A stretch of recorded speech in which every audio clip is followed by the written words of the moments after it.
The importance of real estate disclosures for a death in the house. Let's get started.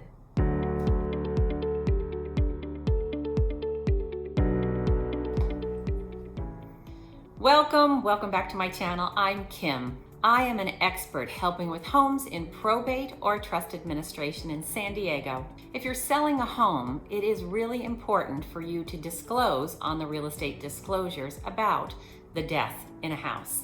As an executor, an administrator, or a trustee, we refer to these as personal representatives. When you're involved and responsible for a probate or trust administration, being aware of the San Diego, California seller disclosures that you need to complete is really important and critical to protecting the estate. There will be various disclosures that will need to be completed by the personal representative of a loved one's estate, and accuracy is of the utmost importance. There are material facts. Traditional California real estate disclosures include a California Association of Realtors, or CAR, Transfer Disclosure Statement, or TDS. This is the document that simply stated the seller of the home fills out completely, telling all the things that they are aware of within their home. It gives the seller an opportunity to disclose any defects that they are aware of. And these are defects that it's important that a potential buyer know, obviously. The seller of the property needs to have that document completed and given to the buyer's agent to be given to the buyer within a reasonable amount of time, which is usually detailed in the California Association of Realtors purchase agreement. The CAR purchase agreement and this TDS is a form that is required by California law in most residential real estate transactions pursuant to California Civil Code 1102. So you're probably wondering, as the personal representative of a loved one's home, do you need to complete the TDS? And the answer in most cases is no, you don't. There is an exempt seller disclosure that you should be completing. So before you start the process of disclosing all the material facts about the home, the facts related to the desirability and the value of the estate property. When you do this, if you have not lived in the home, you are exempt from the TDS. So you would be required to complete a CAR Form ESD, exempt seller disclosure. This is a much shorter document that discloses items that you are aware of. When considering how you complete this document, you want to keep in mind, am I aware of, and then answer the questions, yes or no. If any of your answers are checked yes, then there's an area down below on that document where it says explanation. I typically ask my clients to just put the item number, there's a number and a letter usually, and just put that number and letter and then a short explanation as why you checked yes. So what should be disclosed? Sellers must disclose anything that they are aware of, and that includes a broad range of topics. You could have defects such as a leaky roof that you are aware of. Even if it's been repaired, you want to put on the document that you knew of this leaky roof and that it had been repaired. And if you have documentation, hopefully you find it within your loved one's home that shows that the roof has been repaired, we will include that with the exempt seller disclosure.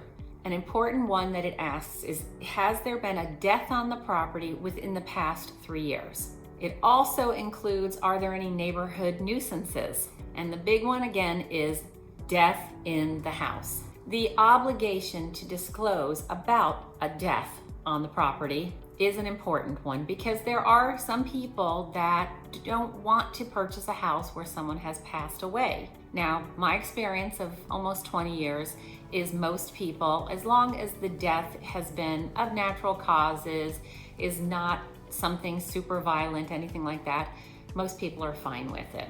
So when completing the document, you'll read the question, are you aware of within the last 3 years the death of an occupant of the property in the property? If your answer is yes, of course, you're going to check yes, and then you're going to talk with your agent about how to disclose the manner of the passing away. The 3 things to consider are the decedent was an occupant of the home, the death occurred in the last 3 years, and that the decedent died in the house. For example, when answering yes to that question, the personal representative might put an explanation of "my father passed away in the master bedroom of natural causes."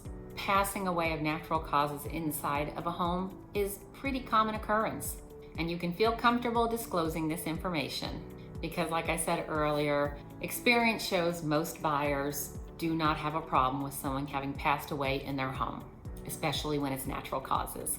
And if the death occurred more than 3 years ago, or they passed away at a different location, such as the hospital, not on the property, then generally you do not have to disclose that information.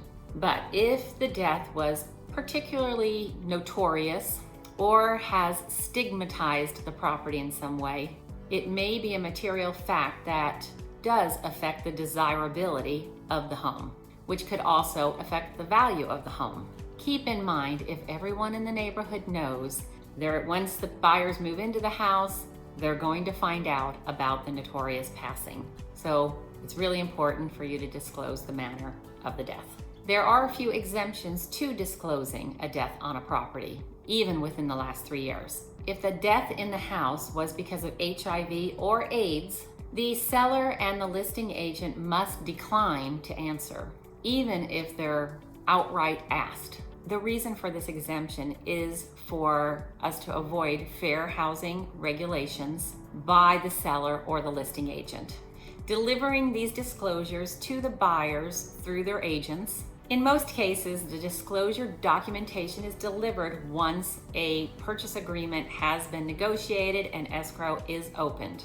I personally prefer to have all of my disclosures in my electronic file, ready to go the moment we have negotiated an offer and opened escrow.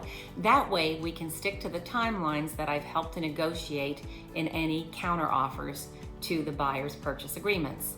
I want to avoid delays. I want things to move forward according to the contract.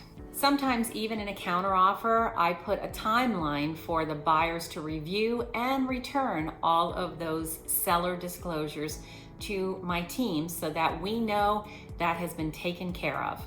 And once we receive that documentation, we have closed that circle and we have protected you and the estate. There's a saying, we don't know what we don't know, and I have found that to be true. I imagine you, like many personal representatives, you want to feel comfortable as possible throughout the preparation, the marketing, and the sale of your loved one's home. This is one of the many important reasons to have an experienced guide by your side to lead, guide, and protect you through this entire process. And as your real estate advisor, you can count on me to help you to accurately complete these disclosures and protect you as well as the estate. Thank you for watching. Please give me that thumbs up. That helps the algorithm to show these videos to other people in your exact circumstances. And go ahead and subscribe and comment below. And if you have questions, go ahead and ask me. I'll be sure to answer them. I hope you're having a wonderful week, and I'll see you next week.